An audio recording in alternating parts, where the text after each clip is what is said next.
You're listening to an Airwave Media Podcast.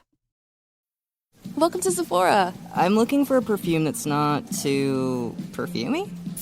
I got you. Serum moisturizer or moisturizer serum. Let's get into layering. My concealer is making me look worse? Sounds like the wrong shade. Let's get you matched. There's only one store that really gets what you're going for. Get beauty from people who get beauty. Only at Sephora. Hi, Let's get you a basket. Spring is here, and there's a whole new way to chai at Starbucks that's made perfect for you. Choose your sweetness, dial it up, or keep things light. Add a touch of pistachio, a hint of strawberry, or vanilla, or make it a spring classic with lavender. Because this season, there's endless ways to chai at Starbucks. This episode is brought to you by our Patreon members. Thank you so much. Join our Patreon for extra episodes, interviews, extra content, and to help support the podcast and help us continue to do the work we do. Go to patreon.com/ancienthistoryfangirl to learn more. For seldom is it that Artemis goes down to the town.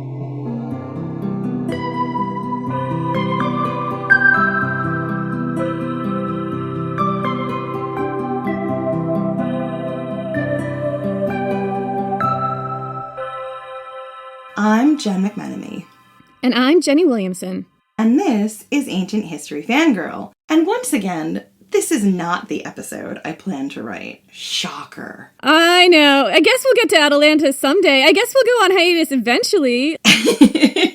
Well, maybe get a break. My research has been so thorough that I have been not allowing us to have any breaks, which is not good. I need a break. We tried to tamp down the gender rebels of Greek mythology series because we just didn't have room, and now it's exploding again. Can we calm it down? Here's the thing. As we mentioned last week, the finale of our season was supposed to be Atalanta. And while that's still the plan, really, a certain goddess refused to let us end this series without telling her story. And believe me when I say this, no one was more surprised than me to find out that I would be writing an episode about Artemis.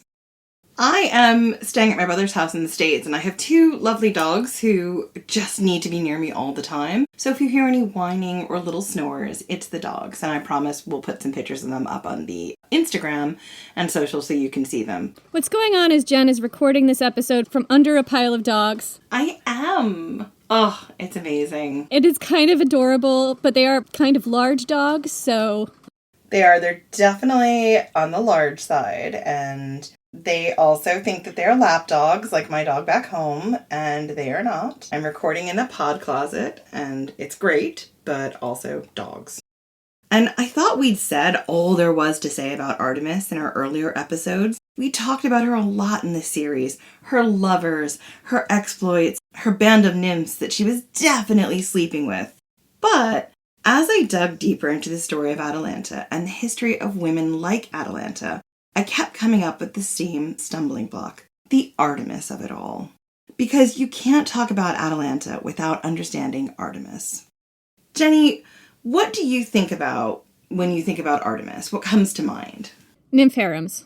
Okay, what else comes to mind besides the nymph harems? It's a little bit of a disingenuous answer because the nymph harems is something that we discovered in the course of doing our own work on Artemis, and it is not necessarily straight up canon as we know it in the classical Greek telling, although it may in fact be OG canon, and we are going to get to that. So I would say my typical off-the-cuff response prior to having done this arc would be, well, she's a huntress, she has a bow and arrow, she's associated with the moon, and she is absolutely a virgin. She does not bone. That's like her major personality trait. No boning. None. Yeah. I mean, well, all that is very, very true. Artemis was so much more, and her roots were far more ancient than I ever imagined. Artemis was actually the second most worshipped god after Zeus, according to the research.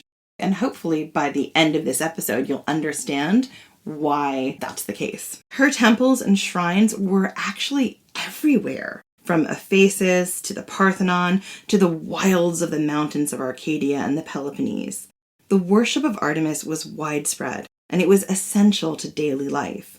Because, believe it or not, Artemis was a huge part of every person's life, from birth to death in ancient Greece. So join us as we go into a deep dive of who Artemis was, how she was worshipped, and how her worship changed over the centuries as her cult moved across the Mediterranean. And finally, how she evolved into a goddess who fit into the classical Athenian idea of what an eternal maiden, quote-unquote, should look like. So, the story of Artemis's birth is kind of an important one. We're not going to go too deep into a mythology rabbit hole in this episode, and I know you're all shocked. I can't believe I'm saying this either. Because what this episode is really about is how Artemis was worshipped, and how that worship shows us a goddess who was a gender rebel. But to get to that worship, we have to go back to the beginning, to the story of Artemis's birth. Zeus, in his role of serial philanderer and just guy who is the worst. Yeah, that's his official title. Fuck Daddy Zeus. Fell in lust with two sisters, Asteria and Leto. So it's just a little bit incestuous. I mean, I guess there weren't a lot of people around, and you were probably distantly related to all of them at this point in time. Isn't Hera just straight up Zeus's sister? Mm-hmm. Look, he doesn't keep it in his pants, and he definitely keeps it in the family. Oh, he does. So Asteria and Leto were both Titans, Titanesses, and after the Titanomachy, which is the war between the Titans and the Olympians, they were both living their best lives on Olympus, doing whatever the fuck they wanted, until they both caught Zeus's eye, of course. Asteria was the goddess of falling stars, and she was absolutely not here for any of Zeus's serial fuck daddy bullshit. She wanted no part of his amorous affections, barf. Known sex pest Zeus hounded her across the skies until one day she'd had enough. She turned into a quail and fell into the sea. She then morphed herself into the island of Delos. That is the length she had to go to keep out of Zeus's clutches. He just would not stop. Sometimes Delos is referred to as a floating island, and that's because of its association with Asteria. No idea what Asteria has to do with floating islands versus just normal islands. I don't know. That's the story. Leto, on the other hand, was here for Zeus's bullshit. She was actually into this. She had a torrid affair with the king of the gods and became pregnant with twins. And Hera, Zeus's wife, lost her shit, predictably. She refused to allow Leto to give birth on land or sea. She literally chased Leto all around the world, forcing the poor woman, who was in the pangs of labor at this point, not to stop running until she reached the island of Delos. Delos was, after all, the island that her sister had turned into. And that's where Leto took refuge. She was finally able to give birth to twins, who turned out to be Apollo and Artemis. Here's what Pindar tells us in his processional song on Delos, which is a Greek lyric hymn dating from around the 5th century BC. Quote, "Hail, O heaven-built isle, most lovely scion of the children of bright-haired Leto," that would be Apollo and Artemis, "O daughter of the sea, thou unmoved marvel of the spacious earth, by mortal men called Delos, but by the blessed gods of Olympus, known as the far-seen star, Astra, of the dark blue sea. For aforetime that isle was tossed on the waves by all manner of whirling winds, but when Leto, the daughter of Koios, in the frenzy of her imminent pangs of travail, set foot on her, then it was that 4 lofty pillars rose from the roots of the earth, and on their capitals held up the rock with their adamantine bases. There it was that she gave birth to and beheld her blessed offspring, Apollo and Artemis." Artemis was born first, and as soon as Artemis was born, she was essentially pressed into service, because why wouldn't she be? She's a girl. The tiny baby Artemis somehow goes over to her mother and helps her to give birth to her twin brother Apollo.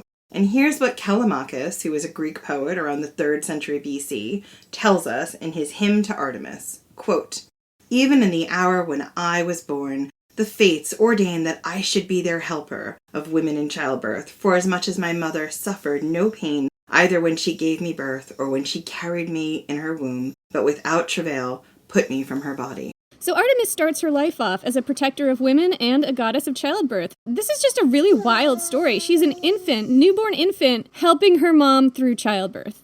It's just a weird picture. It really is, like a teeny tiny newborn. Like, I don't even know how that works. I don't. So Artemis starts off her life as a protector of women and a goddess of childbirth, basically as a newborn infant, helping her mom give birth to her twin brother, which is a very bizarre image, in my opinion. On day 2, Artemis and her brother are given bows and arrows by Hephaestus, and they both become expert archers in like 2 seconds. It's like a little bit like Cucullin dog years, but even more extreme. You have the same thing with Hermes, too. Like, Hermes does some wild stuff when he's like a teeny tiny baby. Can you imagine teeny tiny baby Artemis and teeny tiny baby Apollo both shooting arrows? It's just nuts. In some stories, it's at this time that Artemis pieces out for a bit to hunt in the wilds and mountains of mainland Greece as a 2-day-old baby. Although, okay, sometimes Artemis gets her famed bow and arrow at age 3. That doesn't make it less weird. Yeah, and it's not quite as fun as like a 2-day-old baby, so I just kept that in. We'll go with it. She's a 2-day-old baby who helped her mother through childbirth and now is an expert baby archer. And I wanted to include both of these stories because it shows the duality of Artemis's nature. Artemis is a goddess of both childbirth and a protector of women, but she's also wild and a hunter. And these contradictions are intrinsic to her divinity and her worship. She steps out of the womb and both confirms the traditional gender roles of classical Athenians, i.e., helps her mother give birth and protects her, and she defies them by picking up a bow and arrow and deciding to peace out to the wilderness to hunt. There's a fascinating moment between Artemis and her father Zeus, where Artemis basically just asks her dad to bestow powers on her. Callimachus tells us, in his hymn 3 to Artemis, quote, "Of Artemis we hymn, no light thing is it for singers to forget her, whose study is the bow and the shooting of hares, and the spacious dance and sport upon the mountains, beginning with the time when sitting on her father's knees, still a little maid, she spake these words to her..." She is very, very precocious child. "She spake these words to her sire," quote, within the quote, "Give me to keep my maidenhood, father, forever, and give me to be of many names, that Phoebus, Apollo may not vie with me. And give me arrows and a bow. Stay, father, I ask thee not for quiver or for mighty bow, but for me the Cyclopes will straightway fashion arrows and fashion for me a well-bent bow. But give me Phaesphoria, bringer of light, and give me to gird me in a tunic with embroidered border reaching to the knee, that I may slay wild beasts. And give me 60 daughters of Okeanos for my choir, all 9 years old, all maidens yet ungirdled, and give me for handmaidens 20 nymphae amnicides of the Amnios river in Crete, who shall tend well my buskins." It's just one of those weird 18th century free open source translations, just deal with it. "And when I shoot no more at lynx or stag, shall tend my swift hounds. And give to me all mountains, and for city assign me any, even whatsoever thou wilt. For seldom is it that Artemis goes down to the town. On the mountains will I dwell, and the cities of men I will visit only when women vexed by the sharp pang of childbirth call me to their aid. Even in the hour when I was born, the fates ordained that I should be their helper. For as much as my mother suffered no pain, either when she gave me birth or when she carried me within her womb, but without travail put me from her body. So spake the child, and would have touched her father's beard." I just have to stop for a minute. Like, that's the most precocious, wild thing. It's so strange, and like, she's just like, demanding, like, I want all these nymphs. I want all these things. I want to be not in competition with my brother, but kind of better than him. And I want a cool outfit, and I want to slay wild beasts, and give me 60 daughters of Okeanos for my choir. I think it's Okeanos, but it's Oceanos would be how we'd say it in English. But yeah. Oh, that makes more sense. Okay, so this is when she gets her nymph harem. Yes, she's asking as a small child for a harem of nymphs. Like, are you telling me Artemis doesn't know exactly what she wants? She knows what she wants. She's sitting on Zeus's lap and like touching his beard as she says it, so it's a little bit like a Santa Claus image. I'm not saying that is a connection to that because the whole Santa Claus thing is much newer and has its roots in Germanic lore and possibly some Celtic lore, but you know, there's so much cultural exchange back then. I think this is slightly more obscure. Anyway, so spake the child, and would have touched her father's beard, but many a hand did she reach forth to in vain, that she might touch it in supplication. And her father smiled and bowed assent, and as he caressed her, he said, quote, within the quote, "When goddesses bear me children like this, little need I heed the wrath of jealous Hera. He always has to take it gross. Always." He does. He always has to, like, dig it again at Hera. So I don't need Hera. I can just breed the good children on other women. Well, I think it's not that I don't need Hera. I think it's like, I don't need to worry about how angry she is because, like, look at this cool kid I made with another goddess. Like, she's gonna see how cool this kid is. It's a lot of pressure. Anyway, Zeus goes on, "Take, child, all that thou askest heartily. Yea, and other things therewith yet greater will thy father give thee. 3 times 10 cities, and towers more than one will I vouchsafe thee. 3 times 10 cities that shall not know to glorify any other god, but to glorify thee only, and be called of Artemis. And thou shalt be watcher over streets and harbors." So he spake and bent his head to confirm his words. So much of Artemis's qualities are usually looked at in comparison to her brother Apollo. Apollo and Artemis became the god of the sun and the goddess of the moon, or sort of associated with that in the Greek pantheon. There were other gods of sun and moon, but sometimes for shorthand they attribute that to Artemis and Apollo. It's not exactly right. Apollo takes his place as the god of music, archery, and healing. Artemis becomes a goddess of the shadows.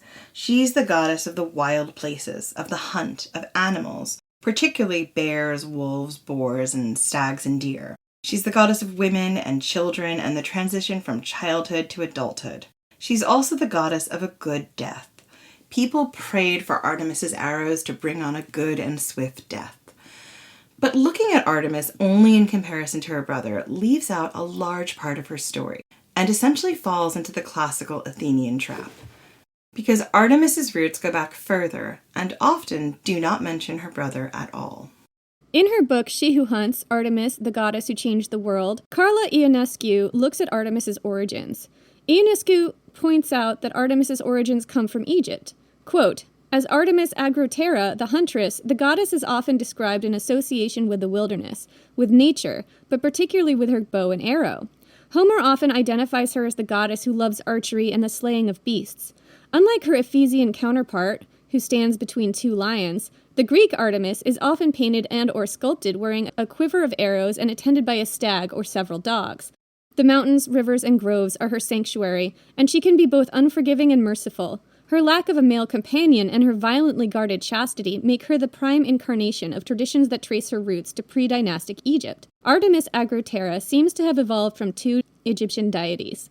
Neith, mistress of the bow and ruler of the arrows, a goddess whose primordial existence is embedded in Egyptian thought, and Bastet, also known as Bast, Pasht, and Bubastis, the cat goddess who delights in dancing and music and is representative of the moon, marriage, and motherhood. These ancient roots tell a story of an Artemis whose incarnation was mixed with the cultural exchange across the Mediterranean and northern Africa. The combination of these two goddesses into one goddess in Greece, Artemis, shows how the cultural exchange worked across this area. Artemis became a goddess who was all about hunting and the wilderness, but also a goddess of motherhood, i.e. pregnancy and giving birth, and the moon. Many of Artemis's seemingly contradictory qualities make sense because you can see how they evolved from two goddesses into one. One goddess whose purview covered so many different things. In fact, the early worship of Artemis looked a lot like the worship of Bastet. Ionescu explains, quote, the women engage in music, song, and dance, and they drink wine on their way to the temple, where great sacrifices were made in Artemis's honor. This accords well with Egyptian sources, which prescribe that leonine goddesses are to be appeased with feasts and drunkenness. The worship of Artemis at times includes festivals of wild and drunken behavior. She's often the divine counterpart of Dionysus and described as the frenzy-loving goddess. Her love of dancing, racing, and competition, as well as the wildness and freedom of the natural realm, make her a fitting vessel for the Egyptian Bastet. So Jenny, when I read this passage, I was just absolutely stunned. I was gobsmacked. I was like, what did I just read? Because I never heard of Artemis being worshipped this way. Yeah, like a Dionysus counterpart. That's really new. It's super new to me. As a lay person, this is not how I thought Artemis was worshipped. Again, I'd always had the preconceived Athenian notion that Artemis was a chaste goddess who lived in the woods with her nymphs. And I don't know, I kind of thought she was super elusive. I knew you didn't want to piss her off because her wrath was pretty extreme. In her mythology, you know, the stories about her involve somebody capturing a glimpse of her naked and Artemis turning them into wild deer so they can get eaten by their own dogs and stuff. Like, she really does not like to be spied upon bathing with her nymphs. She doesn't like to be spied upon. She doesn't like to be cheated on by her lovers. Poor Callisto. She also doesn't like it when you offend her mom, because there's a whole myth, the myth of Niobe, where her and Apollo just kill all of Niobe's kids. It's awful. She doesn't like it. Don't say mean things about her mom. So, you know, I didn't really give much thought to how Artemis was worshipped. But Ionescu explains that the worship of Artemis was pretty fucking epic.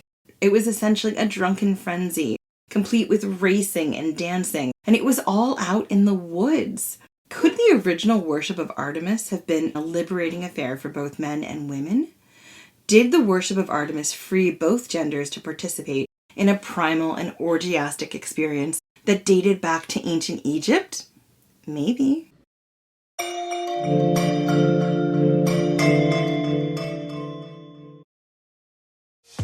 Planning a wedding shouldn't feel overwhelming. The Knot brings everything together in one place. Vendors who get your vibe, a custom planning checklist, guest list tools, and a free wedding website that syncs with it all. So instead of juggling a dozen apps and spreadsheets, you can actually enjoy getting married.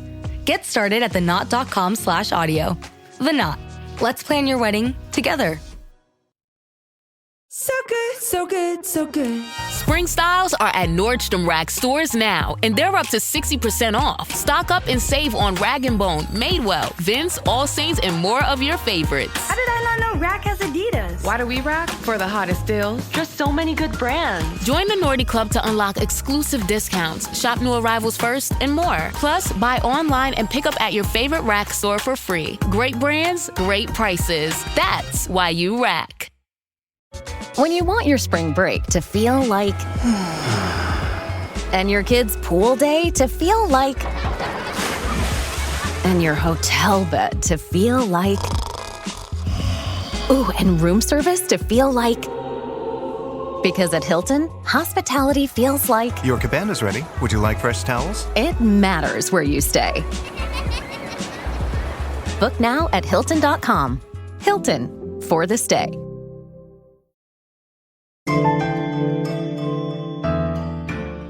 Artemis's evolution might have begun in ancient Egypt, but it didn't end there. Artemis is also linked to an ancient Minoan goddess known as the Mistress of Animals.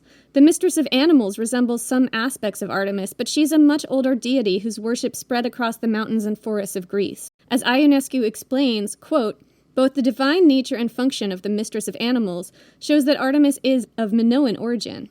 Nilsson notes that, quote, within the quote, Artemis is not the goddess of classical mythology, the sister of Apollo, but a ruder and more primitive type of deity, which was widespread, especially in the Peloponnesus and among the Dorian peoples. She is in fact the most popular goddess of Greece, at least in the cult of the simple rustic people. This Artemis is the goddess of wild nature who is not touched or altered by the hands of men.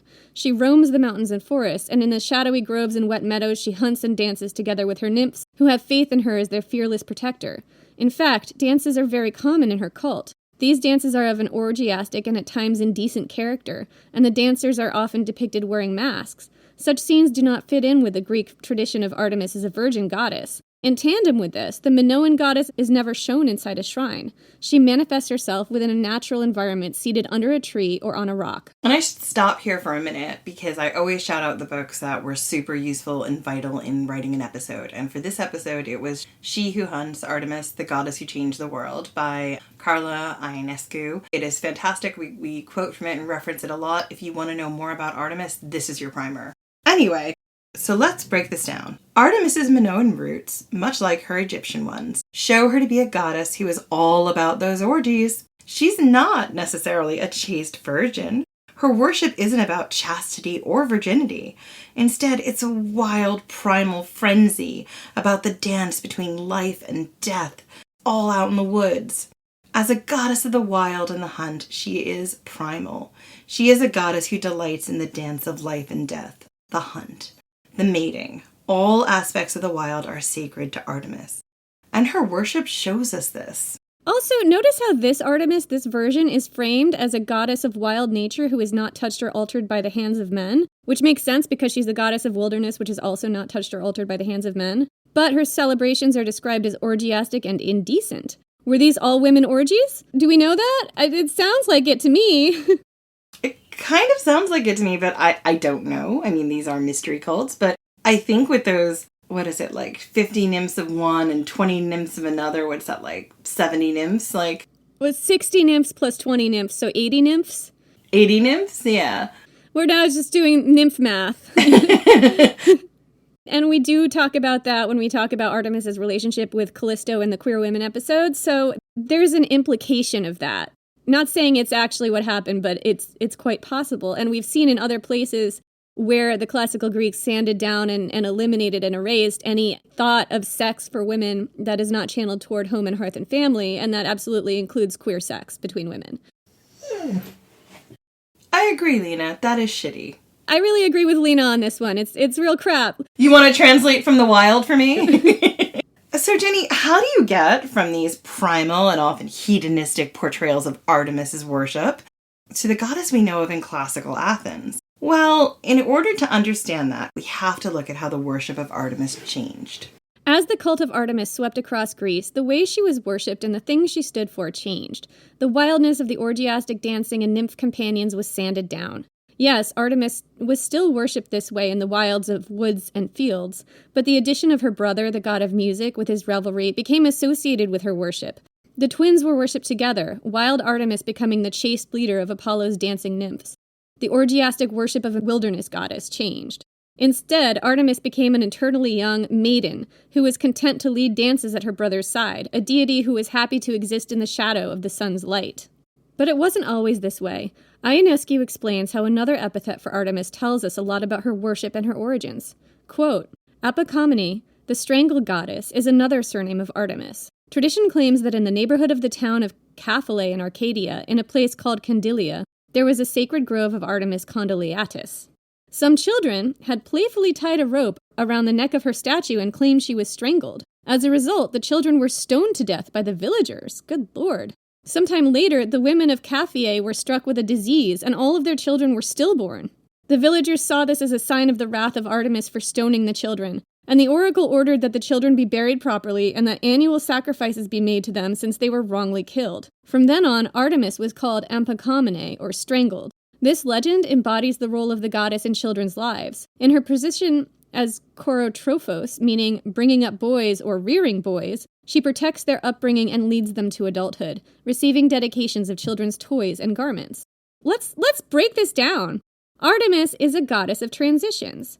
She's a goddess who protects children, both boys and girls, as they transition from children to adulthood, and she punishes those who harm children severely. The interesting thing here is that while Artemis has a role as a goddess of children and their protection, her actions are not motherly. She might have roots in ancient mothering goddesses, but the way she interacts with the world here is very much wild and primal. I definitely noticed that. She's a protector of children, but she's not a maternal goddess. She doesn't have that nurturing quality. No, she doesn't. And I find that really fascinating. And I think some of that we're going to unpack a little bit when we talk about what the idea of that strangulation means, because there's some interesting stuff about why that might be the case, that she's not maternal. So later on in her book, Ionescu explains that Artemis Amphikomene, Artemis the Strangled, has another meaning. The ropes that bind or strangle Artemis represent a goddess who does not bleed. Strangulation is, at least, I don't actually know if this is medically true, but theoretically it's a kind of death where you don't bleed, like being cut with a knife or something.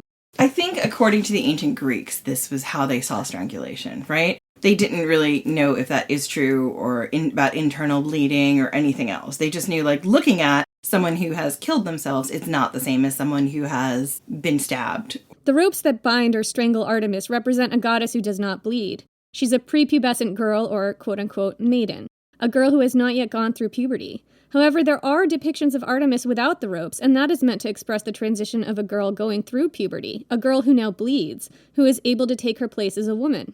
According to the Sudas, it's a Byzantine Greek lexicon from the 10th century AD, quote, Lysisonos goon, or girdle-loosening woman, she who has drawn near to a man. This is a definition of this term, girdle-loosening woman. She who is drawn near to a man. For virgins about to have sex dedicated their virginal lingerie to Artemis. This is a much later source, but evidence for this goes back to the beginning of Artemis's worship. And there were, when we were reading those older hymns and quotes, there is a lot of talk about girdles. The girdles of the nymphs have not yet been loosened, and that's a reference to their virginity, I think. That is a reference to it. Yeah. Women who gave birth also dedicated their girdles to Artemis as a thank you for the safe delivery of their children. This giving up of the girdle was a way of marking a transition in a woman's life from childhood to adulthood, from maiden to mother. Ironically, Artemis is an eternal maiden who will never bear children. She's a bit of a Peter Pan figure who never grows old. And that's true. That's definitely an image I had of Artemis as this female Peter Pan character living in the woods. She never gets old. She's never going to have children. I've not seen any myths or stories where she reproduces in any way asexually, makes something out of clay and brings it to life. That is not her power. Yeah, but she's far from a cold and remote goddess who only cares for hunting and being in the solitude of the wild. I mean, the rope thing was so interesting to me. It was one of those things where, when you think about it, it makes total sense. As a kid, you don't have the ability to have children, and then when you get rid of your girdle, when you give it to Artemis, you are able to have children. But Artemis never gives up that child's girdle, She's always wearing the same outfit. She never, transitions into any of the other traditional gender roles. much like Athena and Hestia. Like, they also do not bear children. So, to get back to our actual research here, Ionescu also explains that strangulation had a darker meaning in ancient Greece. The section that I'm going to read talks about suicide, so just be aware. Quote, "This traces Artemis's roots back to the Minoan period, before Artemis was attached to her name. King argues that strangulation for the Greeks meant giving no blood. In the field of sacrifice, the shedding of blood issues a communication between men and the gods." And she's taking this from Herodotus' histories. "However, as a form of human death, strangulation or hanging evoked horror. As a form of suicide, strangulation, and to give no blood in the face of violence, such as rape or unwanted defloweration, was traditionally appropriate. As eternal Parthenos, maiden, Artemis does not shed her blood in the hunt, in sex, or in childbirth. Fundamentally, the duality of Artemis strangled is primarily evident in the fact that she is a goddess who does not bleed, but who makes others bleed." Okay, so Jenny, this duality is important. This idea of death by strangulation, particularly as a death for women who have been victims of sexual trauma, is rife throughout mythology and Greek tragedy. Strangling here is a form of communication. It is a bloodless death, and some women who died this way were leaving a message about what happened to them, which I never really thought about until I read this passage, but yeah. Yeah, that's fascinating and very dark, yeah. Yeah, it's really fascinating, and you see this pattern repeated throughout the mythology, and you also see it in the history too. And also, death by strangulation, or suicide by strangulation, is about potentially invoking Artemis, the protector of women and huntress, to, quote, make others bleed, i.e., make their attackers bleed through divine punishment. And I found that really, really fascinating. This further cements Artemis's role as a divine protector of women, and as a goddess who meted out justice for wronged women and children. Ionescu continues to trace the evolution of Artemis through her worship in Greece. Quote, "Thus, Artemis Amphikomene is another example of how the goddess encompasses all aspects of life, despite their seemingly opposite elements. By clinging to her ancient roots, she maintains the wilderness, the violence, and the freedom of being a nature goddess. At the same time, in wearing the mantle of her responsibility in Greek ritual, she exhibits the qualities of nurse, savior, and mother. These attributes can be clearly seen as she is revered both as a protector and a terrifying enforcer. Artemis is the embodiment of opposites, duality, and the paradox of protection and punishment. Like many of her predecessors, for whom she inherits all responsibilities, she's a goddess of totality. As the goddess in charge of the sum of all aspects of Greek life, it is only logical that Artemis not only preside over rituals that involve healing, birth, marriage, and other life-giving rituals, but that she also oversee rites that involve aspects of war, sacrifice, and blood. This supports the argument that Artemis is a goddess of transitions and life passages, playing a fundamental role in the community of her followers at all stages of their lives. So, the worship of Artemis encompassed all aspects of people's daily lives, because she was a goddess of major life transitions. She was a goddess of immense power and importance to both men and women, and she was both as feared as she was loved. Because Artemis was wild.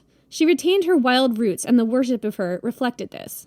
And I wanted to stop here and look at two particular traditions that reflect this. The first has to do with Artemis at Brauron, and Ionescu tells us about this. Quote, "Artemis of Brauron, also known as the Taurian Artemis, is mystical, and her worship was orgiastic and connected, at least in early times, with human sacrifice.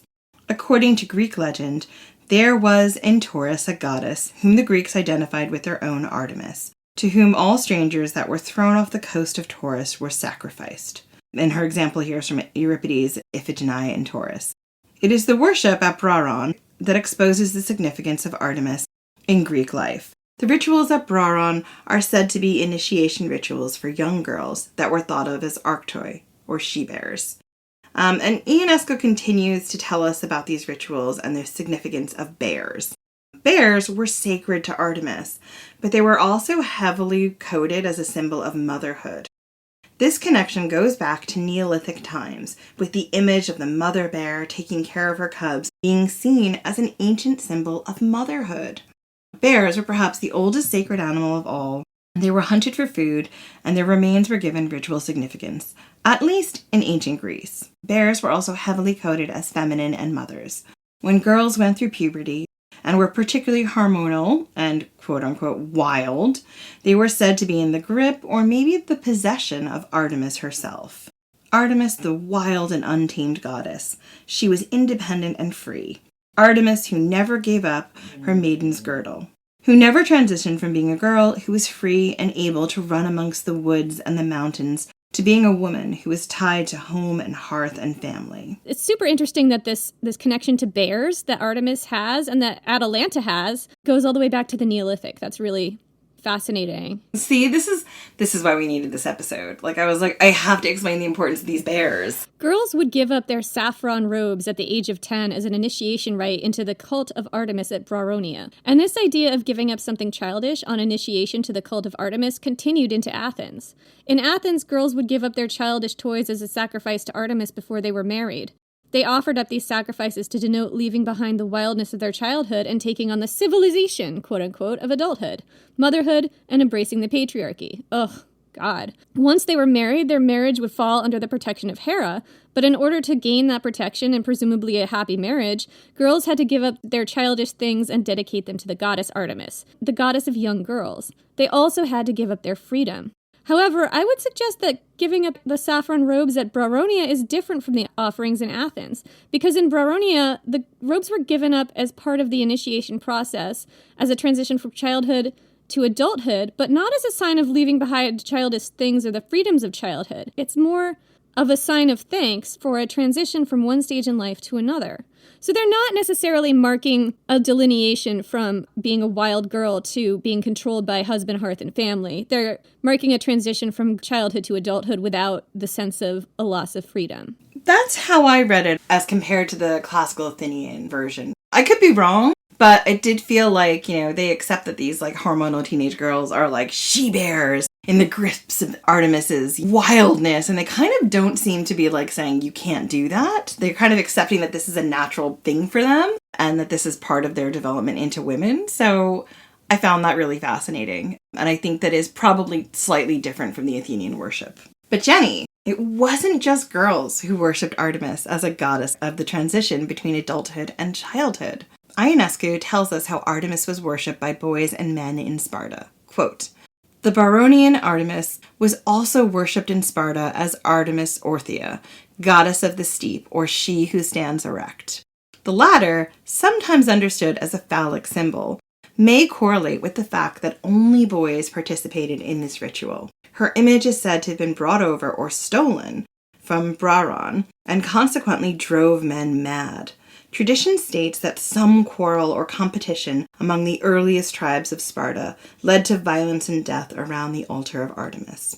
After the slaughter, there was a plague, and the oracle prescribed that the altar be soaked in blood. The citizens selected an individual by lot who would be the human sacrifice. The original tradition was eventually considered barbaric, and the ritual was adapted by the legendary lawgiver Lycurgus, so that boys were scourged at the altar in such a manner that it became sprinkled with their blood.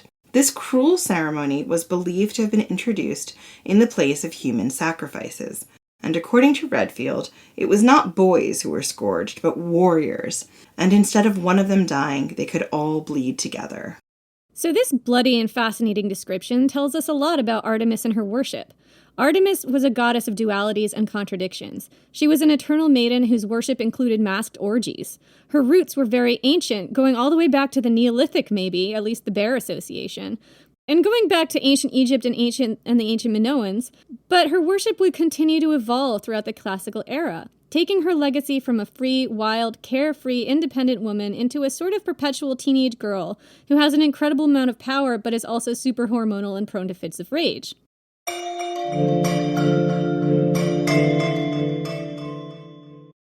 Are you dreaming of the perfect prom, but there's just one thing holding you back? Speak English, Mom. Welcome to Ethnosync, Ethnic Modification. What is this place? We help you reach your true potential. How are you feeling? It's good to be white. Hey, new girl. Hey, look at what you've done to yourself. For a new plant to grow, the seed has to die. Slanted, rated R, only in theaters March 13th. Side effects may occur. Just the tips. Just the tips? Stops those split ends, lickety-split. Look at those ends, they are amending. Now that's what I call a happy ending. Red Kit ABC, hair bandage bomb. Score more with the college-branded Venmo debit card and earn up to 5% cash back with Venmo Stash. Got paid back? With the Venmo debit card, you can instantly access your balance and spend on what you want, like game day snacks, gear, tickets, and more. The more you do, the more cash back you can earn. Plus, there's no monthly fee or minimum balance. Sign up now at Venmo.com/collegecard. The Venmo MasterCard is issued by the Bancorp Bank N.A. Select schools available. Venmo Stash terms and exclusions apply at venmo.me/stash terms. Max $100 cash back per month. Since this is the arc about gender rebels, let's discuss how Artemis is a gender rebel here and how her evolution can be seen as one of the building blocks of the patriarchy. Absolutely. So Artemis originally was not sexually chaste or pure. She very clearly had orgies in the woods. But her followers were women, and she was, quote, not changed or touched by men, which is why she was wild, much like the wilderness is wild, because, as Jenny said, the wilderness is not touched or changed by men. It's not contained by the laws of society. So I think we can all agree that Artemis was definitely in the woods having orgies with her female followers. That is absolutely one really valid interpretation, and like I've said, we've seen the ancient Greeks sanding down implications of queer sex between women in their midst of other quote-unquote chaste goddesses like Athena, for example. The other implication is that Artemis's sexuality was not at all channeled to home and hearth and family. So no matter who was having orgies in the woods, she was unchanged by men. So they could fuck her, but they had to leave her wild. She wasn't going to be tamed by that sex and brought to home and hearth, even though she was a protective goddess of motherhood and children. It could go both ways and it could be both at once. And it really does depend on which version of Artemis we're talking about here, because some versions of Artemis, we have the Minoan version, I think it was the Minoan version of Artemis, where they talk about her being untouched and unchanged by men, but then there are versions of Artemis that are worshipped by both men and women. So it's a little hard to tell, but I think yes to both at once is a good answer, probably the closest we'll get. And I think the important thing to remember here is, like, as much as you want one definitive version of this is how she was worshipped and this is how things worked, that's not true. These gods and goddesses in different places throughout the ancient world would have been worshipped slightly differently. The meaning of them would be slightly different because they a lot of times came from local gods and goddesses being combined with other gods and goddesses in the wider pantheon, and therefore it adapted and changed. So I think both is true at the same time, depending on where we're talking about and the time period. And I think, Jenny, that we definitely have an implication that queer sex was part of Artemis's worship. So this challenged the classical Greek definition of gender. The thing that threatens patriarchal men the most is the idea of a woman whose sexuality is not channeled towards them and their needs. Their whole project of the erasure of queer women, which we traced in our queer women episode, talks about how one of their big projects was absolutely controlling the sexuality of their women with an iron fist and channeling it only toward the only sexual outlet women were allowed to have was their husbands, home, hearth, and family. The only way they could stomach women being free of male control is if she's absolutely celibate. So that's how they reinvented Artemis. They sanded off her sexual agency. Absolutely. And I think the other thing to be really clear about here is Artemis exists in the wild and the wilderness, where the laws of men can't touch her. Exactly. She definitionally, she can't be controlled by men. Exactly. That is something that scares, particularly classical Athenians who made it their life's work to put women in one box. There were still women at that time who were living in the wild that were not touched by men and the laws of men, because when you go far enough away from the town and the city, laws break down. There's a lot more societal control when people are living closer together. So that does make sense. So control would have been more rigid in the cities, but these things probably tended to break down in the countryside. And well, they had to, because you have to survive. And when you're living in the countryside with your life dependent on what you can get out of a forest, you're not as concerned with those gender roles. You're concerned with, how do I survive the bears, the wild boars? If your sister's a better shot than you, you're taking her hunting. So we talked about how the ancient classical Greeks sanded off Artemis's sexual agency to send a strong message to the women in their community that if you're going to be free like Artemis, you can't have sex. And that's even though Artemis still retained her association with motherhood and childbearing, which is a huge contradiction. And it's a huge contradiction because it's a vestigial remnant of an older concept of the goddess that makes more sense. And you can see this in the Artemis of Ephesus, right? Which is a representation of Artemis with tons of boobs. So many boobs. Dozens of breasts that look like eggs. It's wild, you guys. I know it's in one of our eunuchs episodes where we went into that in more detail. I'll put it in the show notes for this as well. This Artemis is explicitly a fertility goddess. She is very sexually mature. She's not a young girl with a bow and arrow. She is a sexually mature woman with lions on either side, so many boobs. She's fascinating. She's real different from how Artemis is usually portrayed. Yeah, so the reinvention of Artemis by the classical Greeks is an example of how they constructed binary gender roles explicitly to bring their women to heel, to bring them under familial control. Their entire project was oppression of women via the construction of strict gender roles that eliminated women's sexual agency if it wasn't channeled to home, hearth, and family, and a development of a new pantheon that reinforced that messaging. You can be free, but you can't have sex if you're free. Yeah, and I think the other thing that's super fascinating about Artemis is how the classical Athenians started to bring the worship of Artemis in line with the worship of Apollo. So they were always a twin god and goddess, they were always twins together. They weren't separate.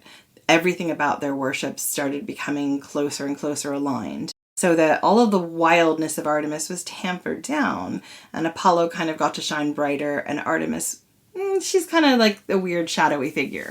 She was brought under Apollo's shadow, which further limited her power, I suppose you could say. Yeah, so that's it for this week. We took a detour into the history of Artemis because next week we're going to talk all about Atalanta. Those bears are going to make a comeback. Women with sexual agency are going to make a real stride forward, and we're going to hopefully end this season at some point in time on a high note for our gender rebel Atalanta. As I said, I really felt as I was doing the research that in order to understand Atalanta and to understand women who lived outside of civilization, although they would not necessarily consider it that. But anyway, women who lived outside of like towns and cities and who lived in the areas that were abutting on the wild existed. And I think they were more common than we are led to believe. And in order to understand that, I think we needed to know about how Artemis was worshipped and how she changed. Because when you hear about Atalanta being a favorite of Artemis and Artemis looking out for her and sending this bear and hunters to help her, you're like, well, why would Artemis do that? It's almost like Atalanta is a derivative of Artemis. She's like an Artemis character who retains parts of the goddess that were sanded down by the classical Athenians already, which is really interesting. And we're going to get into that in more detail. And also like the way the ancient Artemis was worshipped in these rural areas also speaks to how women led their lives in these rural areas, which is what Atalanta represented. And we're going to talk about that too. So there's a big connection here. And we had to parse through that before we really talked about Atalanta. And it wound up being its own episode. And hopefully we actually will get to Atalanta next. So that's what we're doing. That's the dream. So that's it for this week. In the meantime, join us on social at Ancient Hist Fan on Twitter and Ancient History Fangirl on Facebook and Instagram. So we have some Patreon members to thank, don't we, Jen? We do. Oh, thank you so much to our patrons. You can join our Patreon at patreon.com/ancienthistoryfangirl, where you can find extra episodes. We're now making videos and dropping those. We have some. We swear to God we're going to drop them. Anyway, so, yeah, we have some Patreon members to thank. Shall we? Thank you so much to Jessica. Just Jessica. We apologize in advance to anyone whose name we mispronounce. It probably will happen. Kinsey Bunch. Shannon Carone. Mark LeBlanc. Jeanette. Just Jeanette. James Hanks. Desiree Lamb. Ibrahim Samara. Harriet Holsby. Molly O. Bill Blinder. Ayana K. Cohen. Nina. Just Nina. Natalie V. Ren H. Kate. That's Kate Crane. Thank you. Yeah, and I think in that Nina is Nina Douglas, who's a dear friend of mine. Thank you, Nina. Erica Ray. Tavia Berrigan. Anna Shapiro. Aaliyah McNiff. Jody McDaniel. Jesse Kenner. And Tawny Craig. Thank you so much for joining us, and thank you so much for listening, and we will see you next week. Or maybe, sooner than that, depending on how many episodes about Atalanta we have to shove in there at the end. We'll see. Who knows? Yay! See you whenever we see you next.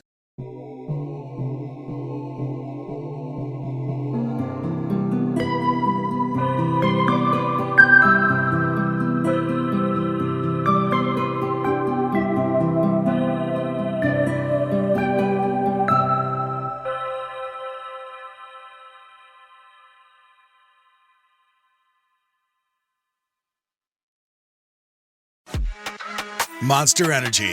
Everybody knows White Monster Zero Ultra. That's the OG. It kicked off this whole zero sugar energy drink thing. But Ultra is a whole lineup now. You've got Strawberry Dreams, Blue Hawaiian, Sunrise, and Vice Guava. And they all bring the Monster Energy punch. So if you've been living in the white can, branch out. Ultra's got a flavor for every vibe. And every single one is zero sugar. Tap the banner to learn more.